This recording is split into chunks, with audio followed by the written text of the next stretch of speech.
Two, one. Good morning, everyone. Another episode of 10 at 10. I'm Paula Mattisonsierra, hiring and retaining. So, hiring continues to be a prickly topic moving forward. But we have the know how, we have the specialty to give us information to help and guide us. So, because our economy is changing, not just as business owners, we're changing, right? But our employees are also changing too. So we're going to have a great conversation about it today. I'm super excited to have Diana Freeland on. I love her tagline, the LA Employment Council. So let's go.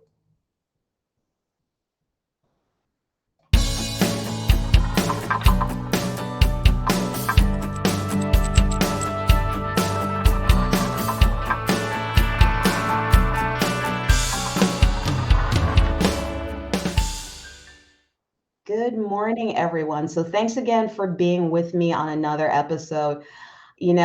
For me, it's just exciting to be able to share information to uplevel the business owners who watch this show, and to also be able to share with you great referral partners that I'm around all the time who offer fantastic information.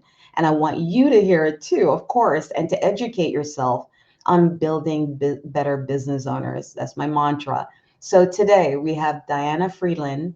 She's an employment attorney at Bernstein and Friedland PC. She's been named Super Attorney every year since 2013. And actually, you know something? When she comes on up, let's ask her what that's exactly about. Uh, Diana, good morning. Hi, Paula. Thank you for having me. I'm so glad you're accepted my invite to be on the show. But let's flip you around so that you're not like filling the screen.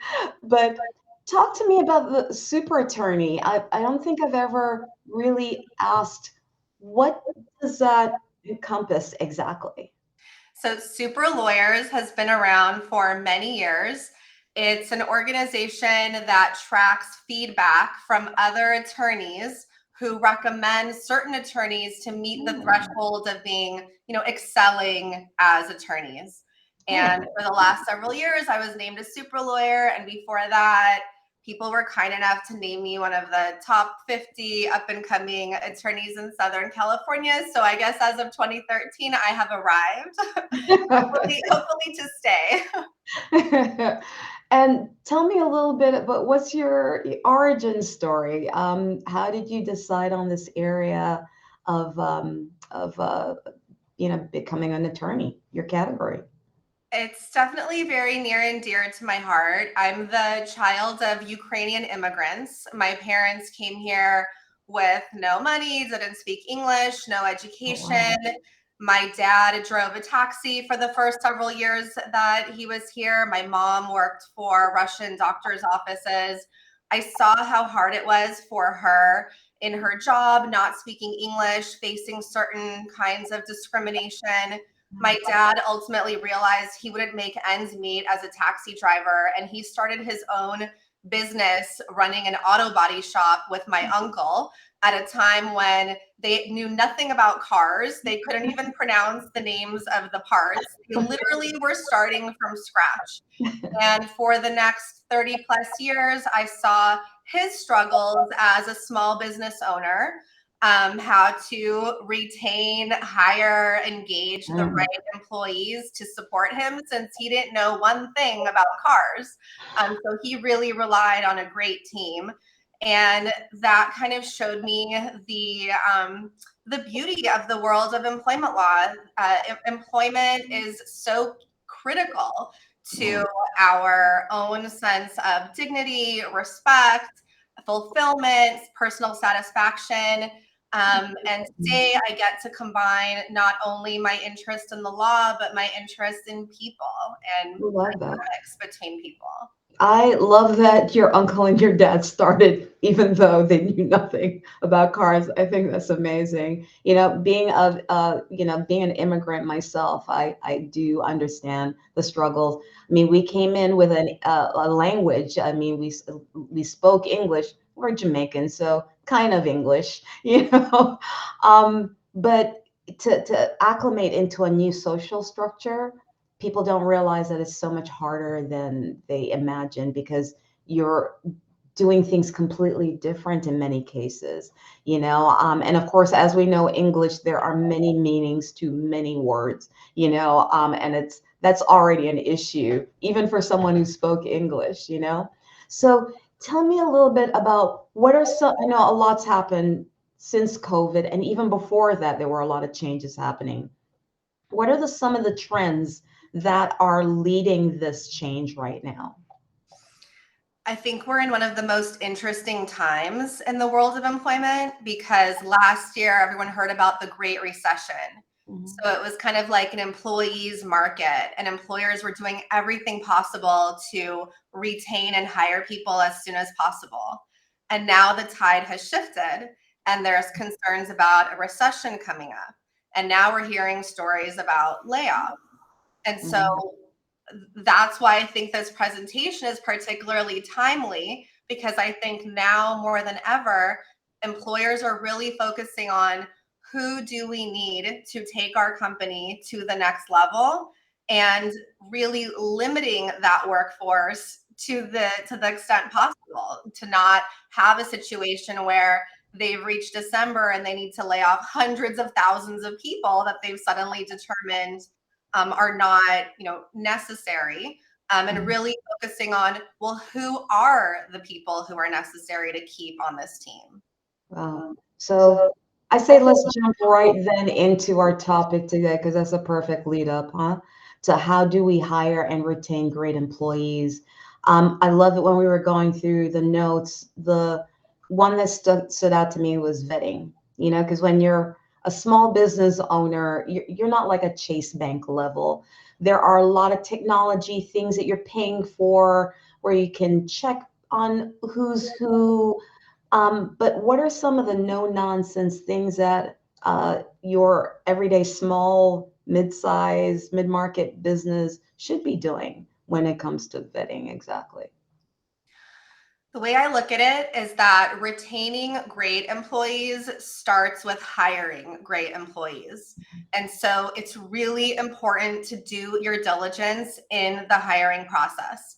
And that is a challenge for a lot of small businesses who have a need now to fill a role now. And so Mm, sometimes they go through that process a little bit too quickly in the hopes of getting someone into the role as soon as possible, only later to realize that that person really was not the right fit for the role. yeah. So I really encourage my clients to slow that process down. And it starts with up leveling the interview process. Don't just have the resume in front of you and go through it and ask about the prior experience, work experience, academic experience, but really think about what is the problem you're looking to solve in hiring this employee. There's a reason why you're hiring. Either you need someone with a particular skill set, or you need someone to support somebody else, or you need someone to manage other people. Think about what is the problem you're looking to solve, and then go into that interview with some hypothetical questions to pose to the employee. So if you're hiring someone for a customer service position, for example, ask them how would they approach a difficult customer. Yeah. Give an example of a customer being difficult, maybe even role play, and see how do they think on the spot. How do they approach something like that? Or if Yeah. you're hiring a manager and that manager is going to have to manage a team of multiple personalities, ask how would you handle it if your employees are having conflict? What would be your approach? Absolutely. It's I know I shared with you that my prior business was a clothing business, and I have to say when I executed a few of these and it changed everything. Because I think as a small business owner, even the mid-level guys, because they're competing with the bigger guys to get employees, right? They think that they have to take what they take, right? They just, why would they want to work for me? They're still kind of in that mind. It's like, you're a great business. They want to work for you, right? And the idea of not simply asking for what you want is something that when I got there, the type of employees that I got for the business suddenly shifted because it wasn't like what can you do for me? Like you're doing me a favor. They're not doing you a favor. You're paying them actual money. You know, this is actual money that you're paying them from you to them. So it's a symbiotic relationship.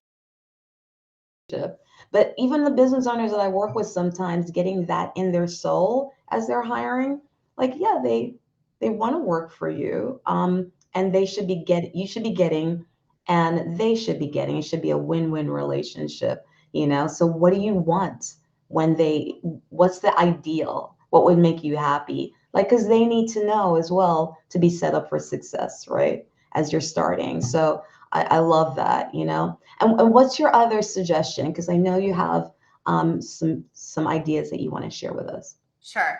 So, in addition to these hypothetical questions, I also recommend, to the extent it's possible, to consider having employees take a test. You know, maybe you're hiring an assistant for whom grammar and spelling is really important. Well, maybe you'll put together an email and put a bunch of mistakes in it and see how they do in catching those mistakes. Or you're hiring a seamstress. Well, let's see how this person sews to make sure that they actually have the skills that they say that they have. Um, Absolutely. I mean, I've when had I, Go when ahead. I my clothing business, what I did was, even with a clothing business, you can do that because you may need a design assistant to sketch out items for you as you're working on things. I mean, there's a really specific process with designers. You're developing your croquis and you know you're overlaying it. Only someone who knows that specific process would understand what to do. So providing that for them and saying, sketch that. I'm going to put a mannequin in front of you. I want you to sketch that item just to see where they are. And if they even are familiar with the program that you need them to use, right? Which is a whole nother ball of wax, you know? But yeah, there's simple things. Actually, I mean, are there any, this is a side question, but are there any companies online that provide the service for small businesses, maybe? I'm thinking I am there's so much out sure. I'm sure that there are companies there. that offer various tests. I've seen them. I think even on Indeed, there are certain tests that you can give to your Oh, employees. But okay. I'm talking about something way more specific, like Okay. not just maybe like a personality test or some logic game type test that I've seen, but literally, like if you're an accounting firm and you're hiring for a finance position, show this person a report, put mistakes in it, ask them, does anything look off in this report? I don't know that there are companies out there that have created such specific tests like that, Yeah. but it's possible. Yeah, well, me, because I did slip into it, and it was really born out of frustration, being quite honest with you, because I felt like I wasn't getting what I wanted. But then I realized that I had not been asking. So I'm like, well, what if I just messed up a document because I needed some of the Microsoft tools and I needed Photoshop, definitely.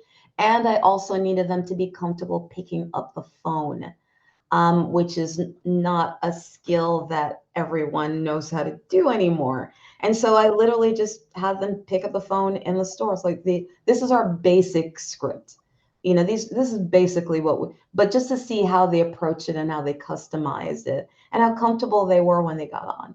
You know, it was it was an eye-opening test for me, you know. There are a lot of people who say things are on their resume that they don't know how to do, you know. So but can I ask you, when it comes to, because I know you said really vet, make sure that you're not just looking only at the resume, but kind of expand it. How legal is it nowadays to reach out to previous employers? That's a great question. Yeah. I think that there's some kind of hesitation in doing that, but there's nothing in the law that says that you can't contact previous employers. There are certain questions that you should avoid, like you're not allowed to ask what an employee's last rate of pay was at a prior job, but there's nothing that prevents a business owner from calling the prior employer, asking to speak with the manager and saying, "Hey, I have this person's resume in front of me. I'm hiring for a really important position. These are the kind of skills I need. I'd really appreciate if you could share some feedback with me on this person's performance. And maybe they're not going to respond, but oftentimes they do. And I personally have gotten great feedback about people that I myself have been looking to hire.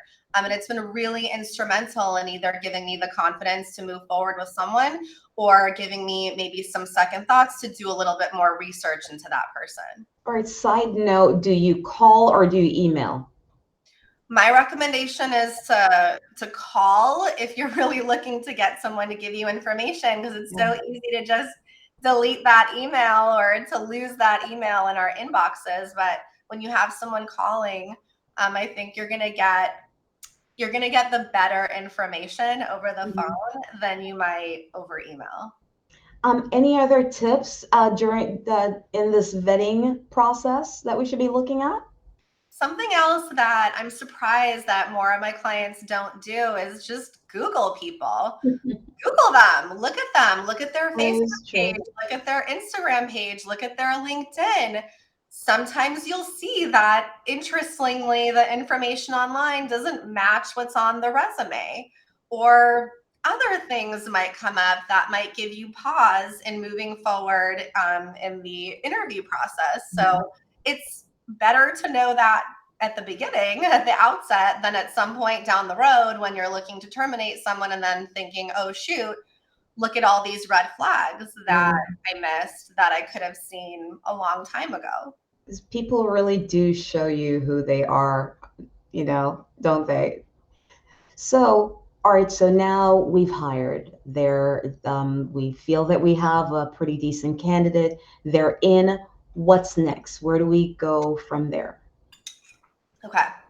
So the first thing that I strongly recommend my clients do, which a lot don't, is be really clear on the employee's job duties for a few reasons. First, employees want to know, what do you expect of them? They Right. want to know what is their lane as opposed to someone else's lane.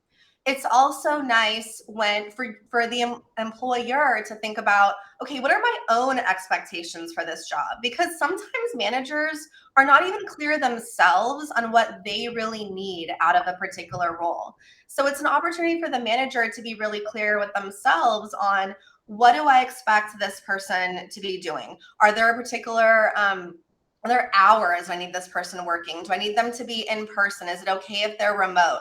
Do I want them answering phones and doing filing and this type of work, or some other type of work that someone else might be doing? So to be really clear on what the job duties are, so that the employee knows what you expect of them. Other employees know what is this person's lane as opposed to someone else's lane. And then when they're not meeting those expectations, it gives you an entry point to have a conversation to say, hey, remember we talked about these are your job duties. We don't see that you're meeting these expectations. Let's talk about how we can support you in getting there. Nice. That makes perfect sense. What else can you offer to us? So when those expectations have been set, I think it's a lot easier for the employer down the road, the managers, supervisors, to talk with employees about when they're not meeting expectations. And I think it's incredibly important that employers do that. Too often, the first call I get from a client is they want to fire somebody.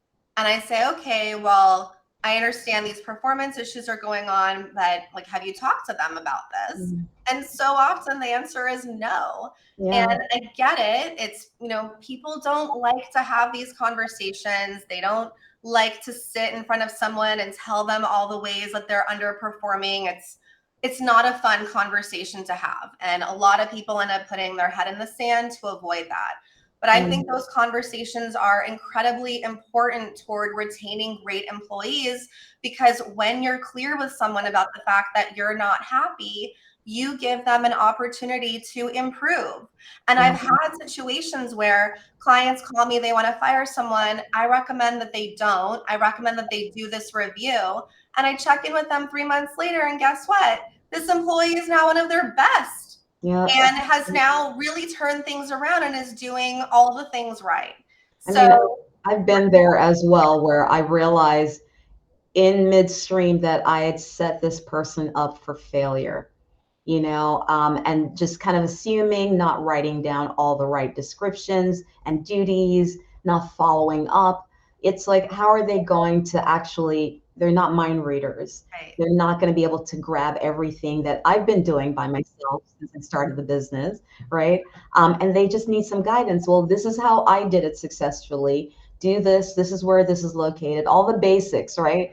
And sometimes we forget that we're so focused on running our businesses. Sometimes we maybe don't want to own as well, that we set up these employees for failure many times and not success. So that makes sense. I think So when just things to aren't touch going, upon, Paula, just to touch upon that mind reading thing, it's so important. I see this being a cause of tension regularly.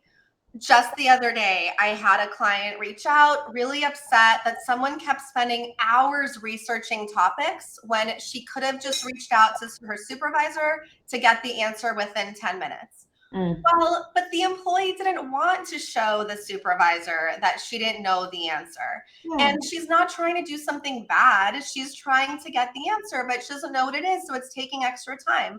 Okay, if you as the supervisor are not okay with that, then be clear. Tell the employee, look, I see that you're spending a lot of research time on topics like this.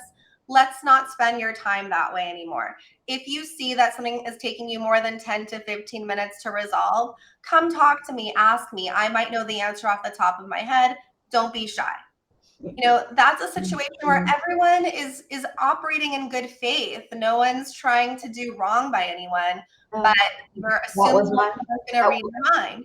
that was my morning. That was literally my morning, and I'm like, it's a hard conversation, but let me just say this to him because it, great employee. I mean, I love him. He goes the extra always, but sometimes he goes too extra and the project hasn't started yet. And I'm like, something, maybe I should just remind him, no, no, no, you're the coordinator. You're managing the project, right? You don't have to touch everything. They're waiting there for you, kind of, like to give them things. You have the skill level, so this is great practice for you. And I realized, the more I do it, the better I get it. Of course, it's uncomfortable. We're humans. We don't want to tell another human that they're not doing well.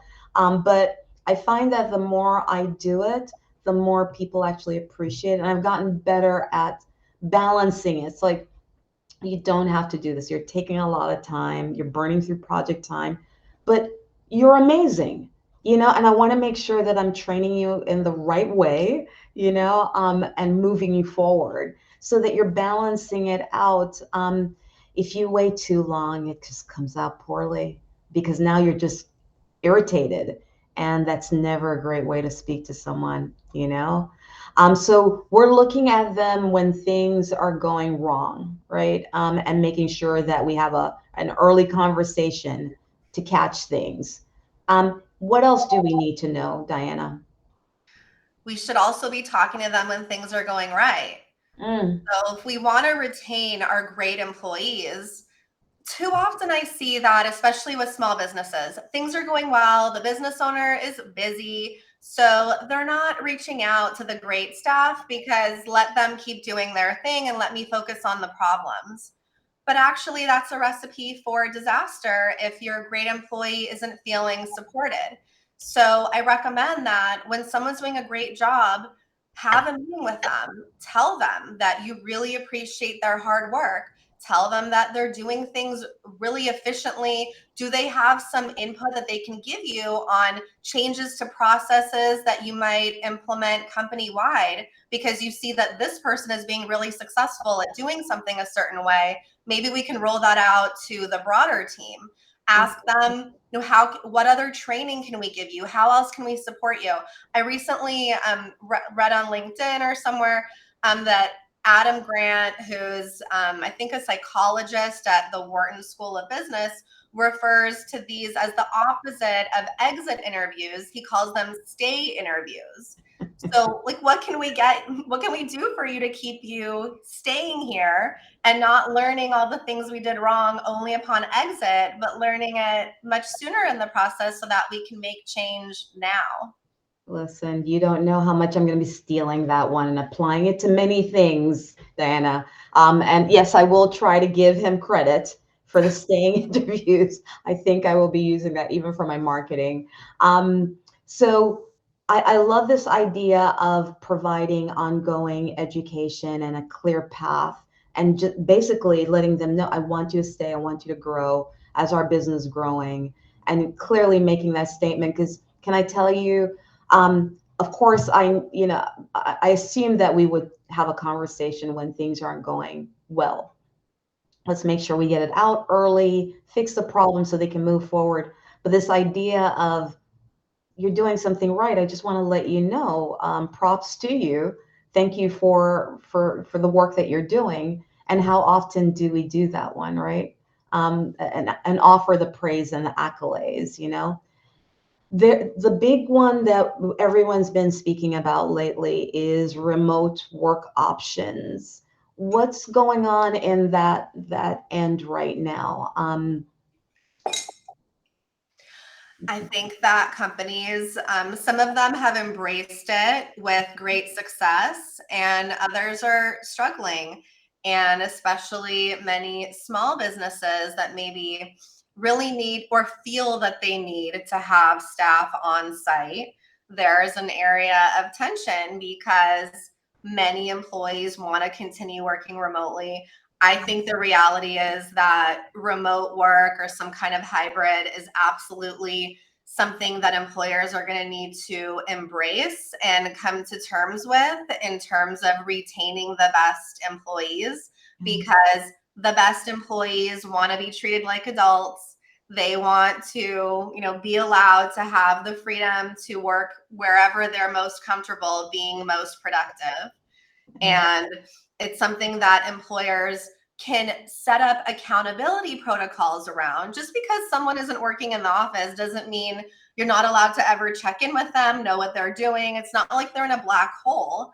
But, I had a situation a couple weeks ago where someone was not performing, not meeting expectations, productivity was low, a remote worker. So we had this employee start out every day by sending an email to her manager laying out what's on tap for the day.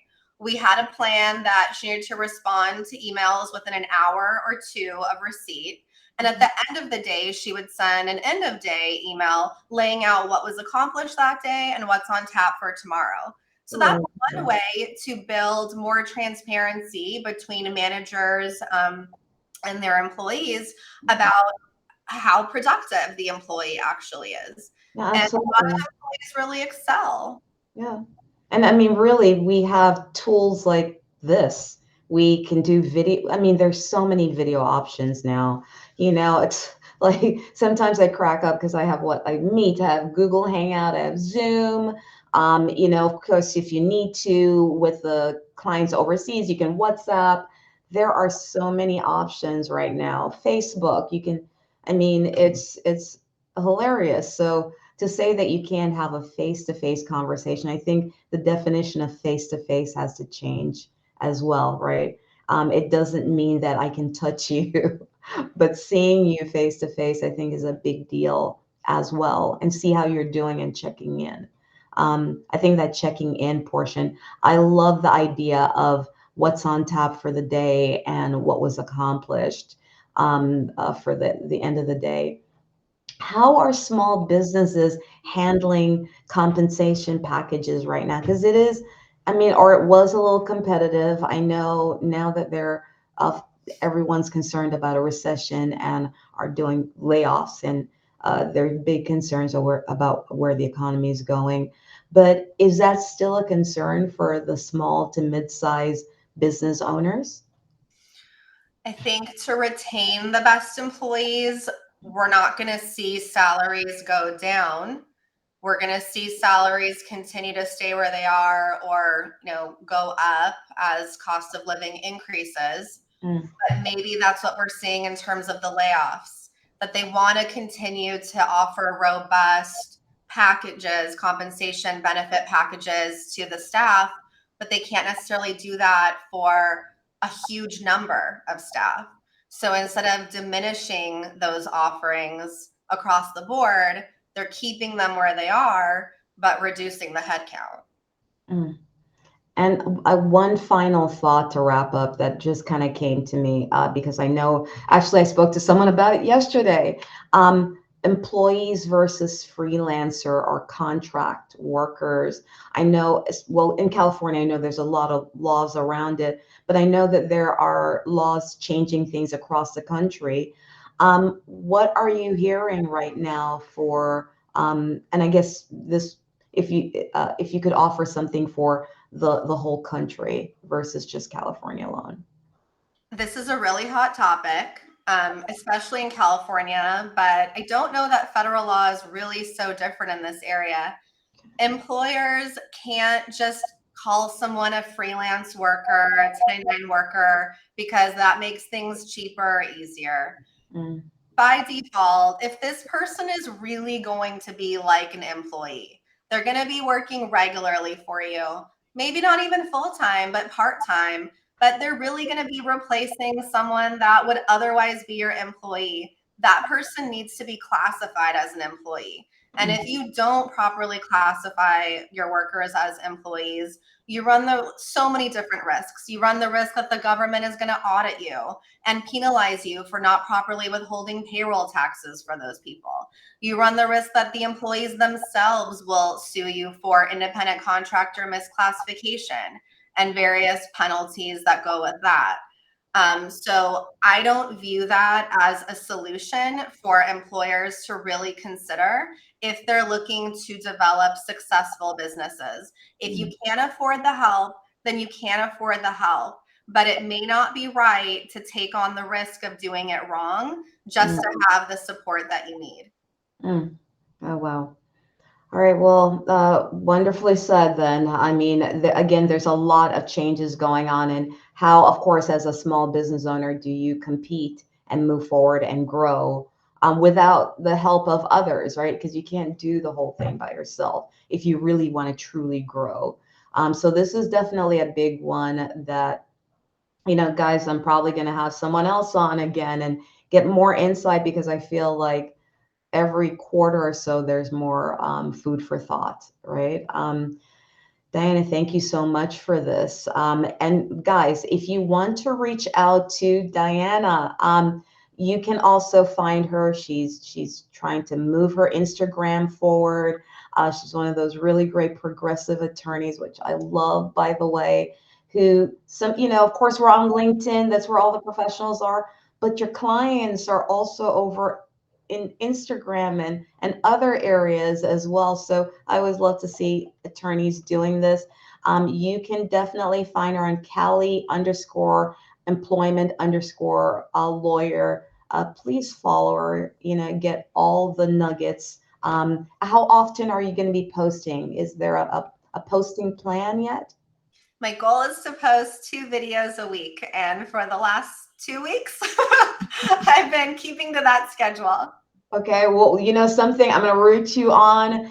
Everyone, thank you so much for watching. Our continued mission statement, again, is to introduce you to amazing, what I refer to as everyday experts, business owners who can share their expertise to uplevel you as business owners. And of course, I offer marketing tips as well. Hopefully, this inspires you to move forward. We hear every Thursday at 10 a.m. live. This is not pre-recorded and beautifully. If you guys saw the show, go check the show from last week. You'll see what I'm talking about. You guys continue to amaze me. Thank you for sharing and commenting and following, peeking in. And guys, remember, people are not your most important assets. The right people are. It's a quote by Jim Collins.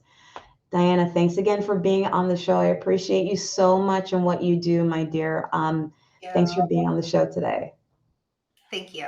And guys, remember, follow her over at Instagram, please. Thank you. Take care, everyone. Have an amazing rest of the day.